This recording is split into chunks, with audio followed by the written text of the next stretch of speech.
Hello students, हमारे YouTube channel total learning में आपका बहुत बहुत स्वागत, अभिनंदन, वंदे मातरम। मैं हूं आपका प्रिय दयाल सर।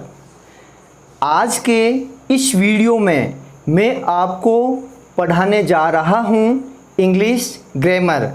आज के इस वीडियो का टॉपिक है how to change into passive voice, अर्थात एक्टिव वॉइस वाक्य को पैसिव वॉइस वाक्य में किस प्रकार से परिवर्तित करें।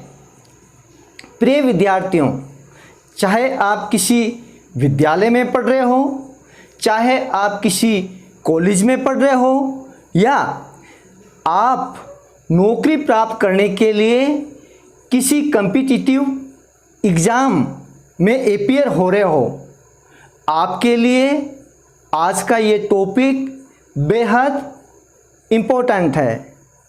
तो आइए अबाउट दिस टॉपिक के इम्पोर्टेंस के बारे में जानें।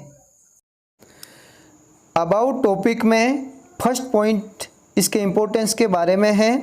Topic how to change into passive voice कक्षा 6 से सभी कक्षाओं के विद्यार्थियों के लिए प्रत्यक्ष अप्रत्यक्ष रूप से अति महत्वपूर्ण है।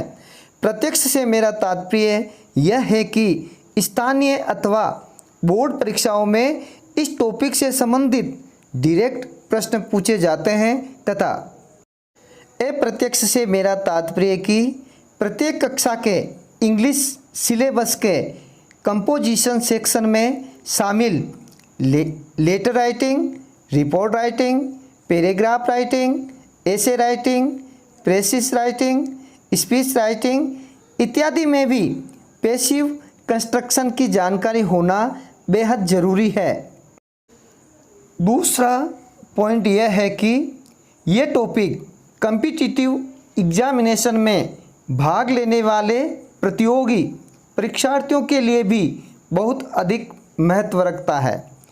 कॉम्पिटिटिव एग्ज़ाम्स जैसे टीचर एंड लेक्चरर भर्ती, RAS, IAS, MBA, bank, NEET, PO and clerk, NISCL, GIC, LIC, CSET, CLAT, SSC, engineering, medical, CPT, CDS, NDA, railways इत्यादि भर्ती परीक्षाओं में भी इस टॉपिक से काफ़ी प्रश्न पूछे जाते हैं। तो डियर स्टूडेंट्स, आप समझ ही गए होंगे कि इस टॉपिक को समझना हमारे लिए कितना ज़रूरी है। इस टॉपिक को स्टार्ट करने से पूर्व सब्सक्राइब अवश्य करें, ताकि आपको आने वाले वीडियो की नोटिफिकेशन प्राप्त हो सके। तो आइए टाइम को बिना वेस्ट किए आज के इस वीडियो के टॉपिक पैसिव कंस्ट्रक्शन या active passive voice part first की स्टडी स्टार्ट करते हैं। आज के इस वीडियो में हम इस टॉपिक के अंतर्गत दो प्रकार के एक्टिव वॉइस सेंटेंसेस का पैसिव कंस्ट्रक्शन सीखेंगे। उनमें नंबर 1 है असर्टिव सेंटेंस, अर्थात निश्चयात्मक वाक्य, और दूसरा है इंटरोगेटिव सेंटेंस, अर्थात प्रश्नवाचक वाक्य। असर्टिव सेंटेंस के अंतर्गत स्टेटमेंट अर्थात कथन भी आता है, डिक्लेरेटिव सेंटेंस अर्थात घोषणात्मक वाक्य भी शामिल होते हैं। क्या आप हमें बता सकते हैं कि किसी भी वाक्य का पैसिव कंस्ट्रक्शन करते हैं, एक्टिव वॉइस से पैसिव वॉइस का निर्माण करते हैं, तो सबसे पहले हमें किस बात पर ध्यान देना चाहिए? आपको हम बताते हैं। सबसे पहला हमारा कदम क्या होना चाहिए? What is the first step of thinking? वो है, सबसे पहले आपको पता लगाना है कि दिया गया वाक्य किस प्रकार का है, अर्थात व्हाट काइंड ऑफ सेंटेंस। दिया गया वाक्य असर्टिव सेंटेंस है, या दिया गया वाक्य इंटरोगेटिव सेंटेंस है, या दिया गया वाक्य इंपेरेटिव सेंटेंस है। इसका आपको पता लगाना होगा, तभी आप उसका पैसिव कंस्ट्रक्शन कर पाओगे। ये व्हाट काइंड ऑफ सेंटेंस पता लगाना कोई मुश्किल काम नहीं है, कोई बिग प्रॉब्लम नहीं है। जैसे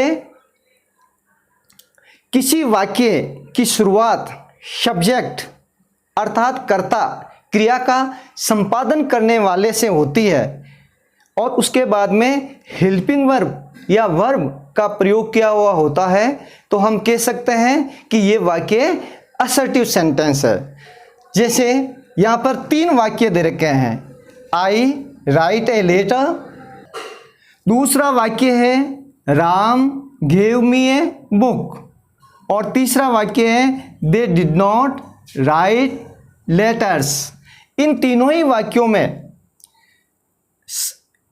शुरुआत हो रही है आई, यहाँ पर सब्जेक्ट्स हैं, इसमें राम सब्जेक्ट्स हैं और इसमें दे सब्जेक्ट्स हैं। इसके बाद में सब्जेक्ट के बाद में यहाँ पर वर्ब आ गई है, यहाँ पर भी वर्ब है, यहाँ पर हेल्पिंग वर्ब है।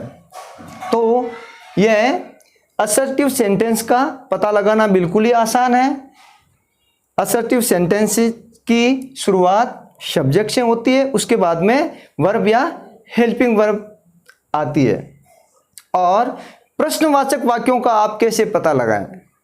प्रश्नवाचक तो बिल्कुल आसान है पता लगाना। अंत के अंदर क्वेश्चन मार्क आता है तो हमें पता चल जाता है कि यह इंटेरोगेटिव सेंटेंस है। जैसे यहाँ पर ये 4 प्रकार के वाक्य दे रखे हैं, are you writing a letter, when did Ram write a letter, who can help me, whom did the teacher teach। इन चारों ही वाक्यों में अंत में क्वेश्चन मार्क अर्थात प्रश्नवाचक चिन्ह है। इसे पता चल जाता है कि ये इंटेरोगेटिव सेंटेंस अर्थात प्रश्नवाचक वाक्य है। ये जानकारी होना बहुत जरूरी है। यह किसी भी वाक्य को पैसिव वॉइस में कन्वर्ट करने का फर्स्ट स्टेप है। वो टाइप ऑफ सेंटेंस असर्टिव है या इंटरोगेटिव है या इंपेरेटिव है, ये पता लगाना बहुत ही ज़रूरी है। अब आप क्या हमें बता सकते हैं कि दूसरा पॉइंट पैसिव कंस्ट्रक्शन में कौन सा ज़रूरी है? वो है वर्ड पैटर्न ऑफ सेंटेंस। इन वाक्यों को देखिए, ये तीनों ही असर्टिव सेंटेंस जरूर है, लेकिन इन तीनों सेंटेंसेस के अंतर्गत डिफरेंसेस भी है। जैसे ये पहला वाक्य देखते हैं, आई राइट ए लेटर, यहाँ पर ये सब्जेक्ट है, यहाँ पर भी ये राम सब्जेक्ट आया हुआ। राइट ये वर्ब है और यहाँ पर भी ये गेव वर्ब है। ए लेटर इसके अंदर ये ऑब्जेक्ट है, यहाँ पर भी मी ऑब्जेक्ट है, लेकिन इसके इस फर्स्ट सेंटेंस के अंतर्गत एक ही ऑब्जेक्ट है। यहाँ पर देखते हैं तो ये मी भी ऑब्जेक्ट है और ए बुक भी ऑब्जेक्ट है। यहाँ पर ये 2 प्रकार के ऑब्जेक्ट आ गए, ये मी है इनडायरेक्ट ऑब्जेक्ट है और ए बुक है डायरेक्ट ऑब्जेक्ट है। तो ये अंतर हो गया। तो इनके पैसिव कंस्ट्रक्शन में हमें इन बातों का ध्यान रखना होगा। ये तीसरा, ये भी असर्टिव सेंटेंस है, लेकिन इसके अंदर ये निगेटिव हेल्पिंग वर्ब आ गई, तो इसका थोड़ा और हमें पैसिव कंस्ट्रक्शन में ध्यान रखना पड़ेगा।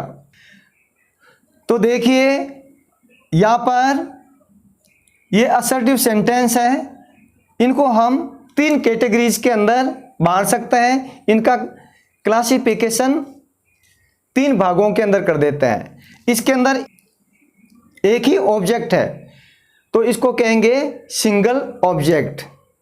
दूसरा है डबल ऑब्जेक्ट। यहाँ पर ये असर्टिव सेंटेंस के 3 पैटर्न हो गए, single object, double object and negative sentence.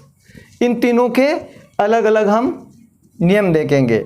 इसी प्रकार इंटरोगेटिव सेंटेंस के अंदर देखते हैं, ये चारों ही सेंटेंस के अंतर्गत जो अंत में क्वेश्चन मार्क लगा हुआ है, इसका मतलब है ये चारों ही वाक्य इंटरोगेटिव सेंटेंस है। लेकिन इनमें भी भिन्नता है। ये फर्स्ट सेंटेंस देखते हैं तो इसके प्रारंभ में आर आया हुआ है, इसका मतलब हेल्पिंग वर्ब से ये शुरू है। दूसरा देखते हैं, ये वेन अर्थात WH वर्ड से शुरू है, ये भी WH वर्ड से शुरू हो रहा है तीसरा वाक्य। लेकिन हु से प्रारंभ होता है कोई भी एक्टिव वॉइस सेंटेंस, उसका पैसिव वॉइस बनाते हैं तो हु के स्थान पर बाय हुम होता है, इसलिए इसको भी एक अलग कैटेगरी के अंदर रखकर हम पैसिव वॉइस बनाना सीखेंगे। हुम चौथे वाक्य के अंतर्गत ये प्रारंभ हो रहा है हुम से, तो हुम से थोड़ा इसमें भी अंतर है इसका पैसिव वॉइस निर्माण में। तो इस प्रकार से ये 4 पैटर्न हो गए हैं इंटरोगेटिव सेंटेंस के अंतर्गत। नंबर 1 HV से प्रारंभ होने वाले वाक्य, नंबर 2 WH वर्ड से प्रारंभ होने वाले, नंबर 3 हु से प्रारंभ और नंबर 4 हुम से प्रारंभ। कुल मिलाकर इन 2 प्रकार के सेंटेंस के अंतर्गत हम 7 पैटर्न के आधार पर पैसिव वॉइस निर्माण करना सीखेंगे। 3 तो ये हो गए आपके और ये 4 ही है, 7 इनका हम पृथक पृथक अध्ययन करेंगे। अब इन 7 प्रकार के पैटर्न्स के अंतर्गत कुछ कॉमन रूल्स हैं, उन कॉमन रूल्स की संख्या है 6।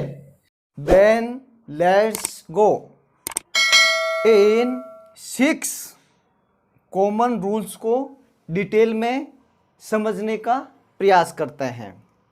पहला रूल है, पैसिव वॉइस में वर्ब की थर्ड फॉर्म का प्रयोग होता है। अगर हम एक्टिव वॉइस सेंटेंस का पैसिव वॉइस बनाएंगे तो एक्टिव वॉइस में कोई भी वर्ब हो, लेकिन हमें पैसिव वॉइस बनाते समय वर्ब की थर्ड फॉर्म का ही प्रयोग करना है। जैसे इस वाक्य में वर्ब है राइट, WRITE, ये वर्ब की फर्स्ट फॉर्म होती है, इसकी सेकंड फॉर्म होती है रॉट और इसकी थर्ड फॉर्म होती है रिटन। तो इस राइट के स्थान पर हम रिटन लिखेंगे, वर्ब की थर्ड फॉर्म लिखेंगे। यहाँ पर जैसे gave, give, gave, given, gave verb की सेकंड फॉर्म है, लेकिन जब इस सेंटेंस का पैसिव बनाएंगे तो गेव के स्थान पर इसकी थर्ड फॉर्म गिवन लिखेंगे। और भी हम देख सकते हैं, जैसे यहाँ पर राइटिंग, ये वर्ब की फर्स्ट फॉर्म के साथ में ING जुड़ा हुआ है, अर्थात ING फॉर्म का प्रयोग हुआ है। लेकिन जब इस सेंटेंस को, इस वाक्य को पैसिव वॉइस के अंदर कन्वर्ट करेंगे तो इस राइटिंग के स्थान पर इसकी थर्ड फॉर्म रिटन लिखेंगे। इन 7 पैटर्न के सेंटेंस के अंदर ये कॉमन रूल है। इसका दूसरा है कॉमन रूल है सब्जेक्ट ऑब्जेक्ट चेंजिंग टेबल, अर्थात जो एक्टिव वॉइस वाक्य होता है उसके अंदर सब्जेक्ट भी आएंगे, ऑब्जेक्ट भी आएंगे। जब उनको पैसिव वॉइस के अंदर कन्वर्ट करेंगे तो सब्जेक्ट में परिवर्तन होगा कि नहीं होगा, ऑब्जेक्ट में परिवर्तन होगा कि नहीं होगा, इसके लिए स्क्रीन पर एक टेबल के माध्यम से आपको समझाया जा रहा है जी।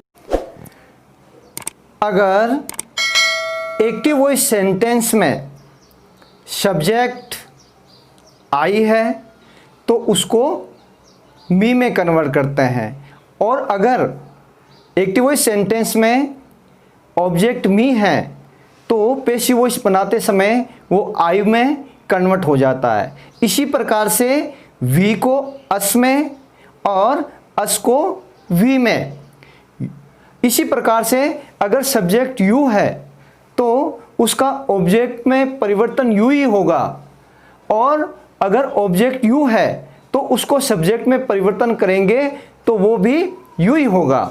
और अगर एक्टिव वॉइस सेंटेंस में सब्जेक्ट ही है तो पैसिव वॉइस बनाते समय उसका हिम हो जाता है, और अगर एक्टिव वॉइस सेंटेंस में अगर हिम ऑब्जेक्ट है तो उसका पैसिव वॉइस में ही हो जाता है। इसी प्रकार से शी का हर और हर का शी, दे का देम और देम का दे। और लेकिन इट अगर आता है तो उसके अंदर कोई परिवर्तन नहीं होता है। सब्जेक्ट और ऑब्जेक्ट के रूप में कोई नाउन अर्थात कोई संज्ञा शब्द भी आ सकता है, लेकिन सब्जेक्ट और ऑब्जेक्ट के रूप में संज्ञा शब्द आने पर उसमें किसी भी प्रकार का परिवर्तन नहीं होता है। जैसे ये वाक्य है आई राइट ए लेटर, तो यहाँ पर आई सब्जेक्ट है। जब इस वाक्य को पैसिव वॉइस के अंदर कन्वर्ट करेंगे तो आई का मी हो जाएगा, और ए लेटर इसके अंतर्गत ऑब्जेक्ट है। ये नाउन होने के कारण, संज्ञा शब्द होने के कारण इसके अंदर कोई परिवर्तन नहीं होगा। अब आप confirming helping verb of passive voice, जो कि तीसरा कॉमन रूल है, यह भी आपको टेबल के माध्यम से समझाया जाएगा। पैसिव वॉइस बनाते समय कौन सी हेल्पिंग वर्ब लगेगी, इसका निर्धारण एक्टिव वॉइस में लगी हुई हेल्पिंग वर्ब के माध्यम से होता है। अगर एक्टिव वॉइस सेंटेंस में हेल्पिंग वर्ब नहीं है तो या तो वर्ब की फर्स्ट फॉर्म दी हुई होगी या वर्ब की फर्स्ट फॉर्म के साथ में एस या ईएस जुड़ा हुआ होगा, और अगर या एक्टिव वॉइस सेंटेंस में वर्ब की सेकंड फॉर्म दी हुई होगी। तो आइए स्क्रीन पर देखते हैं confirming helping verb of passive voice table को। अगर नंबर 1 पे लिखा हुआ है यदि वर्ब की first form active voice sentence में है तो पैसिव वॉइस की हेल्पिंग वर्ब लगेगी या तो इज या आर या एम। नंबर 2, अगर वर्ब की फर्स्ट फॉर्म के साथ में एस या ईएस जुड़ा हुआ है तो भी इज आर एम में से कोई एक हेल्पिंग वर्ब लगेगी। अगर वर्ब की फर्स्ट फॉर्म एक्टिव वॉइस वाक्य में दे रखी है तो या तो वॉज हेल्पिंग वर्ब लगेगी या वर। नंबर 4, अगर एक्टिव वॉइस सेंटेंस में इज आर या एम हेल्पिंग वर्ब है तो पैसिव वॉइस बनाते समय इज बीइंग, आर बीइंग या एम बीइंग हेल्पिंग वर्ब लगेगी। नंबर 5, एक्टिव वॉइस सेंटेंस में अगर वॉज या वर हेल्पिंग वर्ब है तो पैसिव वॉइस बनाते समय या तो वॉज बीइंग हेल्पिंग वर्ब लगाएंगे या वर बीइंग। इसी प्रकार नंबर 6, अगर एक्टिव वॉइस सेंटेंस में हेज या हेव हेल्पिंग वर्ब है तो इसका पैसिव वॉइस बनाते समय या तो हेज बीन हेल्पिंग वर्ब लगाएंगे या हैव बीन हेल्पिंग वर्ब लगाएंगे।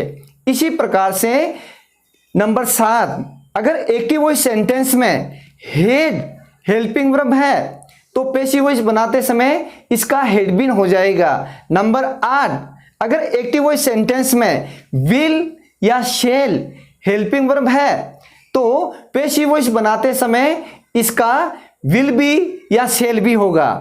नंबर 9, अगर एक्टिव वॉइस सेंटेंस में विल हैव या शैल हैव है तो इसका पेशिव वॉइस बनाते समय विल हैव बीन या शैल हैव बीन हेल्पिंग लगाएंगे। इसी प्रकार से नंबर 10, डू नॉट या डज नॉट हो तो इसका इज नॉट, आर नॉट या एम नॉट हो जाता है। नंबर 11, अगर डिड नॉट है तो इसका वाज नॉट या वर नॉट हो जाता है। नंबर 12, डू या डज प्रश्नवाचक वाक्यों के प्रारंभ में है तो हेल्पिंग वर्ब प्रारंभ में पेशिव वॉइस में इज, आर या एम लगाएंगे। नंबर 13, अगर एक्टिव वॉइस सेंटेंस के प्रश्नवाचक वाक्य में डिड प्रारंभ में लगा है तो पेशिव वॉइस बनाते समय प्रारंभ में हेल्पिंग वर्ब वॉज या वर का प्रयोग करेंगे। इसी प्रकार से बहुत सारे मॉडल्स हैं, can, could, may, might, must, should, would, ought to, will, shall, need not। इन सभी मॉडल्स का अगर एक्टिव वॉइस सेंटेंस में है, इनमें से कोई मॉडल हेल्पिंग वर्ब के रूप में एक्टिव वॉइस सेंटेंस में है तो इनके साथ में बी जोड़कर पेसिव वॉइस के अंदर हेल्पिंग वर्ब लगाते हैं। तो ये आपका तीसरा पॉइंट हुआ क्लियर। जैसे यहां पर राइट ये वर्ब की फर्स्ट फॉर्म है तो इसके साथ इसका पेसिव वॉइस बनाते समय हेल्पिंग वर्ब लगेगी इज, आर या एम। अब नंबर 4, चौथा कॉमन रूल है पेसिव वॉइस निर्माण में हेल्पिंग वर्ब का प्रयोग ऑब्जेक्ट के आधार पर करना है। अर्थात एक्टिव वॉइस सेंटेंसेस के अंदर सब्जेक्ट वर्ब एग्रीमेंट होता है, अर्थात कर्ता प्रधान होता है और कर्ता के अनुसार ही सब्जेक्ट के अनुसार ही क्रिया लगती है। लेकिन पेसिव वॉइस बनाते समय हमें ऑब्जेक्ट वर्ब एग्रीमेंट करना है, अर्थात क्रिया ऑब्जेक्ट के अनुसार लगानी है, क्योंकि पेसिव वॉइस के अंतर्गत ऑब्जेक्ट प्रदान होता है। नंबर 5, अन इंपॉर्टेंट सब्जेक्ट अर्थात ए प्रदान करता। कई बार एक्टिव वॉइस वाक्यों के अंदर सब्जेक्ट होते हैं वो अप्रधान होते हैं, मुख्य नहीं होते हैं, तो पेसिव वॉइस बनाते समय उनको हटा दिया जाता है, बाई लगाकर उनको नहीं जोड़ा जाता है। उनमें से आपको टेबल के माध्यम से अनइम्पोर्टेंट सब्जेक्ट के बारे में बताने जा रहे हैं। पहला सब्जेक्ट है पीपल। अगर पीपल आ जाता है तो पेसिव वॉइस में वापस उसका प्रयोग नहीं किया जाता है। नंबर 2, दे अगर सब्जेक्ट के रूप में है एक्टिव वॉइस में तो पेसिव वॉइस में बनाते समय इसको भी हम हटा देते हैं। इसी प्रकार और भी देखिए, all of them. Number 4, we. Number 5, someone. Number 6, somebody. Number 7, one, जिसका अर्थ होना चाहिए कोई, तो इसको भी हटा देते हैं। Number 8, no one. Number 9, nobody. Number 10, anyone. Number 11, everyone. Number 12, everybody. Number 13, every. तो ये अनइम्पोर्टेंट सब्जेक्ट गिने जाते हैं। पेसिव वॉइस में इनका प्रयोग होता है नहीं। मैंने आपको जो ये 13 सब्जेक्ट्स बताए हैं वो एक्टिव वॉइस के अंदर आ सकते हैं, लेकिन पेसिव वॉइस बनाते समय इनको नहीं लिखा जाता है। एक इंग्लिश लेखक एस अलेन, जिन्होंने एक पुस्तक लिखी लिविंग इंग्लिश लिटरेचर, उन्होंने भी कुछ सब्जेक्ट को अनइम्पोर्टेंट माना। उन्होंने 5 सब्जेक्ट को अनइम्पोर्टेंट माना। उनमें है नंबर 1 वी, नंबर 2 है यू, नंबर 3 है दे और नंबर 4 है ए माइन, नंबर 5 है ए बॉय। लेकिन आपको ध्यान रखना है इनसे मिलते जुलते और भी सब्जेक्ट हैं, जैसे many people, some people, a lot of people, a few people. अगर ये सब्जेक्ट एक्टिव वॉइस में हैं तो पैसिव वॉइस बनाते समय इन सब्जेक्ट को नहीं हटाया जाता है। तो ये आपको ध्यान रखना है अनइम्पोर्टेंट सब्जेक्ट के बारे में। अगर एक्टिव वॉइस के अंदर अनइम्पोर्टेंट सब्जेक्ट है तो पैसिव वॉइस बनाते समय इन सब्जेक्ट को हम हटा देते हैं। Number 6, use of other preposition instead of by. कुछ क्रियाएं ऐसी होती है, कुछ विशेष क्रियाएं होती है जिनके आने पर बाय के स्थान पर अन्य प्रेपोजिशन का प्रयोग किया जाता है। कुछ विशेष वर्ब्स के आने पर बाय के स्थान पर अन्य प्रेपोजिशन प्रयुक्त किए जाते हैं और वो वर्ब्स के बारे में आपको जानकारी होनी चाहिए। वो स्टेट ऑफ माइंड और फीलिंग्स को प्रदर्शित करने वाली होती है। इनके बारे में डिटेल में ये बात है। कुछ क्रियाएं मानसिक स्थिति या भाव को व्यक्त करती है, तब बाय के स्थान पर उपयुक्त प्रेपोजिशन का प्रयोग किया जाता है। जैसे बाय के स्थान पर टू का प्रयोग किए जाने वाली 2 प्रकार के उदाहरण आपको बता रहा हूं। जैसे नाउन टू, इसका अर्थ होता है को जाना जाता। दूसरी क्रिया है ओब्लाइज टू। अगर नाउन और ओब्लाइज आ जाता है तो इसके साथ में बाय ने लगाकर टू का प्रयोग किया जाता है। और इसी प्रकार 8 प्रेपोजिशन वाली क्रियाएं भी बता रहा हूं। ये आपको इसके 10 उदाहरण दे रहा हूं।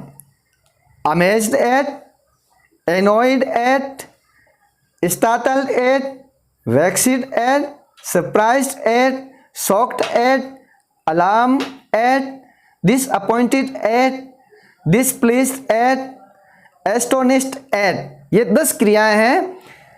ये भी अगर एक्टिव वॉइस के अंदर आई है तो इनका पैसिव वॉइस बनाते समय इनके साथ एट का प्रयोग किया जाता है।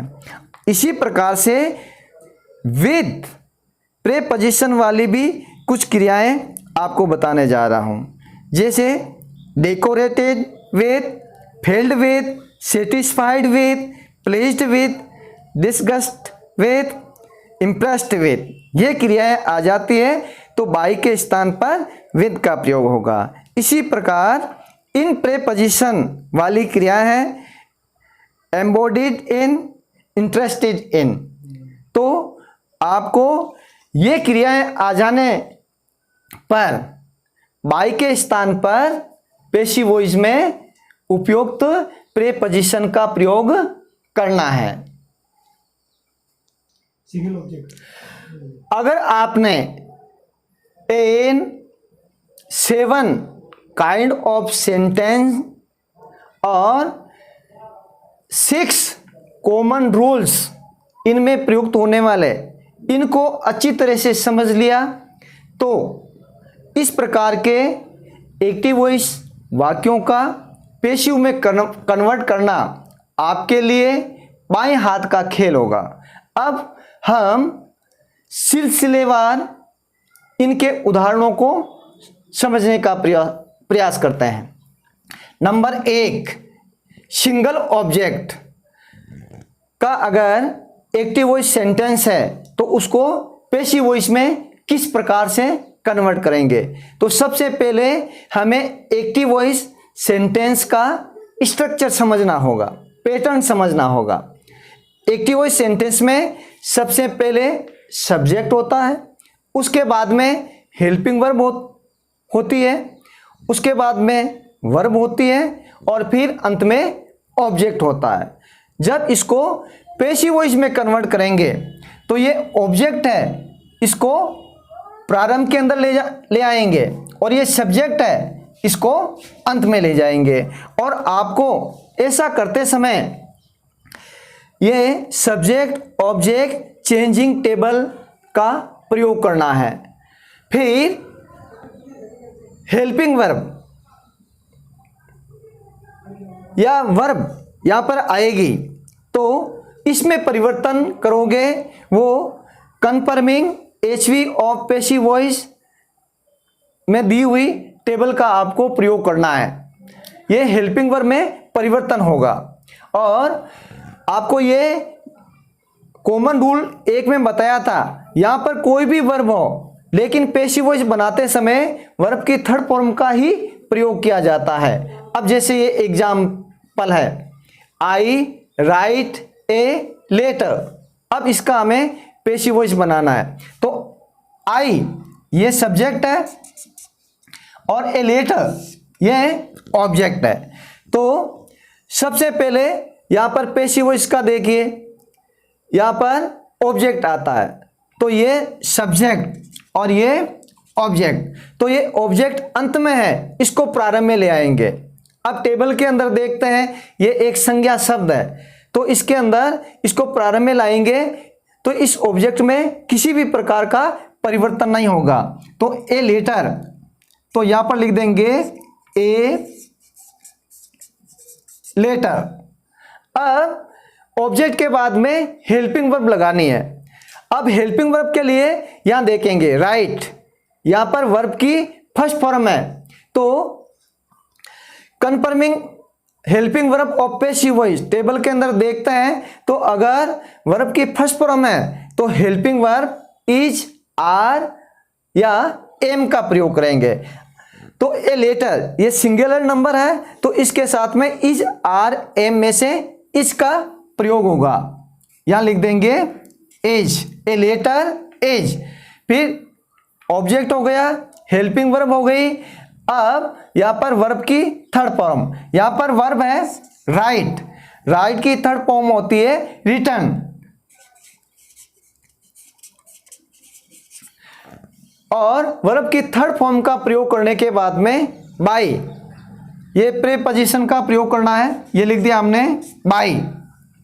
फिर यहां पर सब्जेक्ट आएगा, इस एक्टिव वॉइस सेंटेंस में सब्जेक्ट है आई, तो यह आपको टेबल दे रखी है सब्जेक्ट ऑब्जेक्ट चेंजिंग टेबल। इसके अनुसार आई का क्या हो जाता है, नंबर 1 पर ही लिखा हुआ है, आई का हो जाता है मी, और अंत में full stop. I write a letter, इसका पैसिव वॉइस बन जाएगा a letter is written by me. अब एक और उदाहरण के माध्यम से सिंगल ऑब्जेक्ट का पैसिव वॉइस बनाना सीखते हैं। जैसे ही इज राइटिंग लेटर्स, यहां पर ही ये सब्जेक्ट है, इज हेल्पिंग वर्ब है, राइटिंग ये वर्ब है, लेटर्स ये ऑब्जेक्ट है। तो देखिए ये एक्टिव वॉइस का है, तो सब्जेक्ट फिर हेल्पिंग वर्ब फिर वर्ब फिर ऑब्जेक्ट आया हुआ।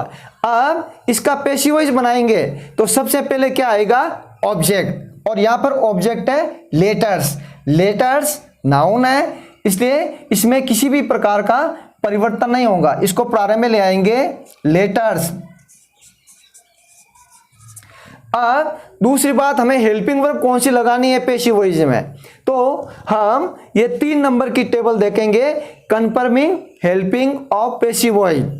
तो यहां पर देखते हैं इज हेल्पिंग वर्ब आया हुआ है, और उसमें बताया हुआ कन्फर्मिंग टेबल में अगर पैसिव वॉइस में इज आर एम है, तो वो इज बीइंग आर बीइंग या एम बीइंग में परिवर्तित हो जाती है। तो यहां पर लेटर्स प्लूरल नंबर है, अतः इसके साथ में आर बीइंग लगेगा, लेटर्स आर बीइंग। अब ये हमने हेल्पिंग वर्ब लगा दी। फिर इसके बाद में वर्ब की थर्ड फॉर्म का प्रयोग करना है। यहां पर राइटिंग है, आईएनजी फॉर्म है, तो राइट की थर्ड फॉर्म होती है, राइटिंग की थर्ड फॉर्म होती है रिटन, रिटन। फिर बाय प्रीपोजिशन का प्रयोग करना है, ये हमने कर दिया बाय। अब यहां पर सब्जेक्ट, और यहाँ पर इस वाक्य में सब्जेक्ट क्या, ही। तो हम ये टेबल देखते हैं, सब्जेक्ट ऑब्जेक्ट चेंजिंग टेबल, तो वहां पर हमें मिल जाता है ही का क्या हो जाता है, हिम। तो ही इज राइटिंग लेटर्स, इसका पैसिव वॉइस बन जाएगा letters are being written by him. अब लेते हैं डबल ऑब्जेक्ट वाले वाक्यों को। एक्टिव वॉइस के अंदर इसका स्ट्रक्चर होता है, सबसे पहले सब्जेक्ट आता है, फिर हेल्पिंग वर्ब आती है, फिर वर्ब, फिर इनडायरेक्ट ऑब्जेक्ट और फिर डायरेक्ट ऑब्जेक्ट। सिंगल ऑब्जेक्ट वाले में एक ही ऑब्जेक्ट आया था, यहाँ पर ये दो ऑब्जेक्ट आते हैं, indirect object and direct object. जब इसका पैसिव वॉइस में कन्वर्ट करेंगे तो दो प्रकार से इसका पैसिव वॉइस बना सकते हैं। एक तो इनडायरेक्ट ऑब्जेक्ट को प्रारंभ में लाकर बना सकते हैं, और फिर दूसरी विधि है इसकी, यह डायरेक्ट ऑब्जेक्ट को भी प्रारंभ में लाकर इसका पैसिव वॉइस बनाया जा सकता है। अगर इनडायरेक्ट ऑब्जेक्ट को प्रारंभ में लाकर पैसिव वॉइस बनाते हैं तो एचवी अर्थात हेल्पिंग वर्ब का वही नियम है, वर्ब की थर्ड फॉर्म लगानी है, वही बात है। फिर यहाँ पर ये डायरेक्ट ऑब्जेक्ट लिख देते हैं, उसके बाद में बाई प्रीपोजिशन का प्रयोग करते हैं और फिर सब्जेक्ट आ जाता है। अगर डायरेक्ट ऑब्जेक्ट को प्रारंभ में लाते हैं तो कैसे पैसिव वॉइस बनाते हैं, तो सबसे पहले डायरेक्ट ऑब्जेक्ट लिखते हैं, उसके बाद में पैसिव वॉइस की हेल्पिंग वर्ब लिखते हैं, फिर वर्ब की थर्ड फॉर्म का प्रयोग किया जाता है, फिर इनडायरेक्ट ऑब्जेक्ट से पूर्व टू प्रीपोजिशन का प्रयोग भी आपको करना होगा, ये विशेष रूप से आप ध्यान रखें, और फिर बाई और फिर सब्जेक्ट। तो चलिए हम इसका एग्जाम्पल लेते हैं, जैसे Ram gave me a book. Ram ये इस वाक्य का सब्जेक्ट है, गेव वर्ब है, मी ये इनडायरेक्ट ऑब्जेक्ट है, ए बुक ये डायरेक्ट ऑब्जेक्ट है। तो सबसे पहले हम इस फर्स्ट मेथड का प्रयोग करते हैं। तो सबसे पहले इनडायरेक्ट ऑब्जेक्ट को प्रारंभ में लाते हैं। इनडायरेक्ट ऑब्जेक्ट है मी, तो मी का हो जाएगा, हम इस टेबल को देखेंगे तो क्या हो जाएगा, आई। फिर हमें लगानी होगी हेल्पिंग वर्ब। यहाँ पर वर्ब की सेकंड फॉर्म है, आपको बताया गया था कि अगर वर्ब की सेकंड फॉर्म है तो वॉज या वर का प्रयोग किया जाएगा। अब यहाँ पर वॉज आएगा या वर्ब, इसके लिए आपको ऑब्जेक्ट वर्ब एग्रीमेंट पर ध्यान देना होगा। आई के साथ वॉज लगता है ने की वर्ब, तो आई वॉज ये हेल्पिंग वर्ब लगा दी हमने। फिर हेल्पिंग वर्ब के बाद में आपको वर्ब की थर्ड फॉर्म का प्रयोग करना है। यहां पर गेव वर्ब की सेकंड फॉर्म है और इस गेव की थर्ड फॉर्म होगी गिवन। गिव गेव गिवन, ये गिव की तीनों फॉर्म में होती है, तो यह हो जाएगा गिवन। आई वॉज गिवन ये थर्ड फॉर्म हो गई। फिर डायरेक्ट ऑब्जेक्ट, डायरेक्ट ऑब्जेक्ट क्या है, ए बुक, ये लिख दिया हमने ए बुक। फिर इसके बाद में प्रीपोजिशन बाई का प्रयोग करना है, यह आ गया बाई। फिर इसके बाद में सब्जेक्ट आएगा और ये सब्जेक्ट है राम, तो यहां लिख देंगे Ram. Ram gave me a book, तो इसकी फर्स्ट मेथड से इसका पैसिव वॉइस बना I was given a book by Ram. अब लेते हैं सेकंड मेथड को। यहां पर डायरेक्ट ऑब्जेक्ट को प्रारंभ में लाते हैं, इसके अंदर डायरेक्ट ऑब्जेक्ट है ए बुक, तो यहां लिख दिया हमने ए बुक। इसके बाद में हेल्पिंग वर्ब लगेगी, ये ऑब्जेक्ट के अनुसार लगेगी ए बुक सिंगुलर नंबर है, इसलिए यहां पर वॉज या वर में से वॉज का प्रयोग किया जाएगा। ए बुक वॉज, फिर वही थर्ड फॉर्म, इसके अंदर गेव की थर्ड फॉर्म होती है गिवन,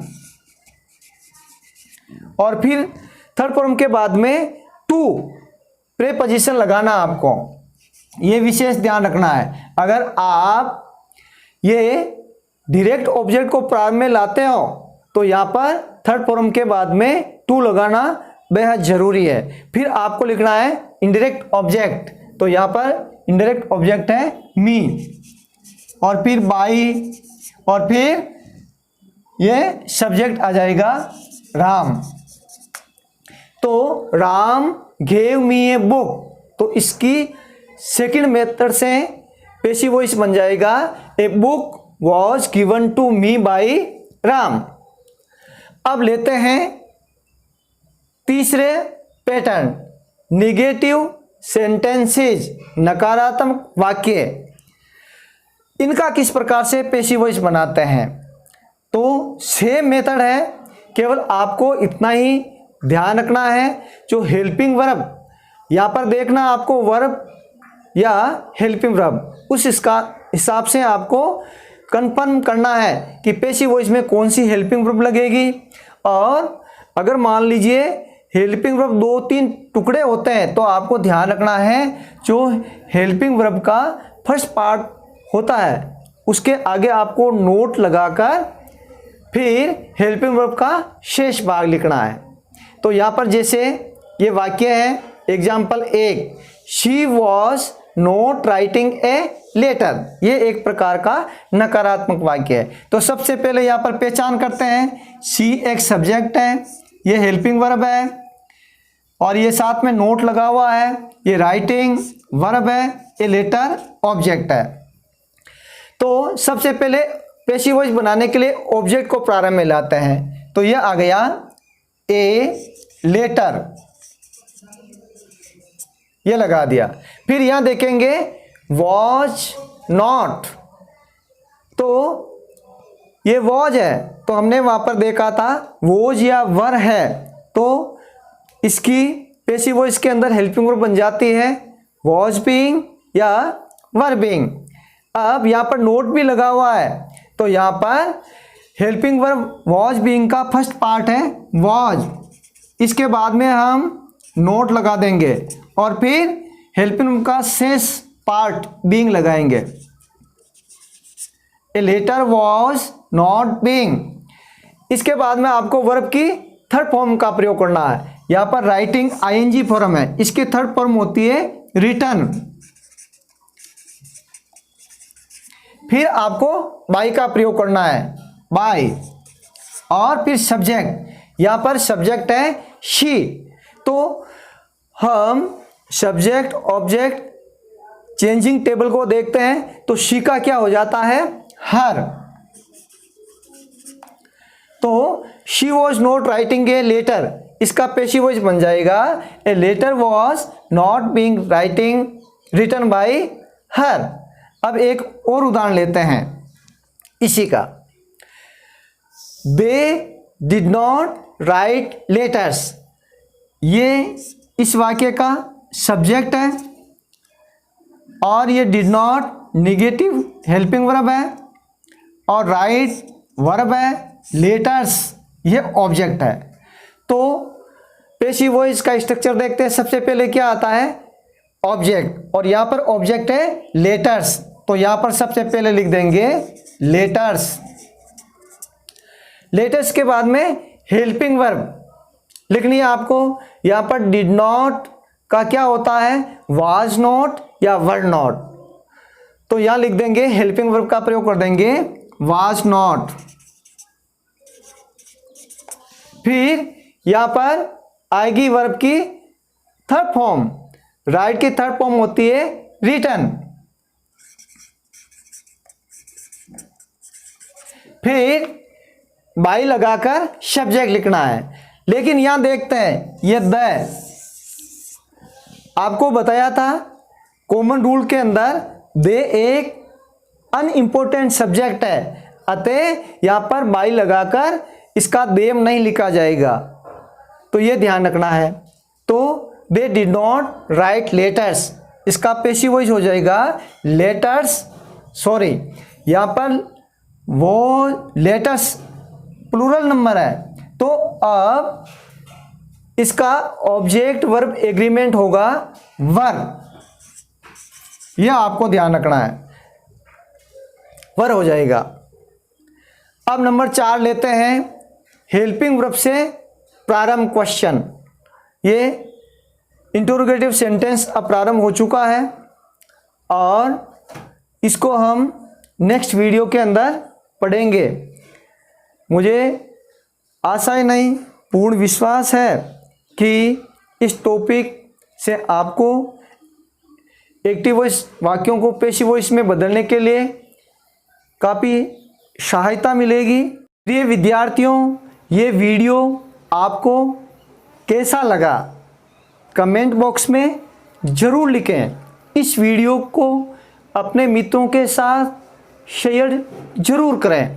अगर आपको इस टॉपिक में समझने में किसी प्रकार की समस्या हुई तो मेरे व्हाट्सएप नंबर है 99 82 44 53 70। इस पर व्हाट्सएप करके आप मुझे प्रश्न पूछ सकते हैं। केवल इस टॉपिक के बारे में ही नहीं, आप हिंदी, गणित, विज्ञान, केमिस्ट्री, फिजिक्स, किसी भी सब्जेक्ट में आपको किसी प्रश्न को समझने में समस्या आ रही है तो उस प्रश्न को हमारे साथ शेयर अवश्य करें। पूरी ईमानदारी के साथ आपकी समस्याओं को निराकरण करने की कोशिश की जाएगी। इस वीडियो को अंत तक देखने के लिए आपका बहुत बहुत धन्यवाद।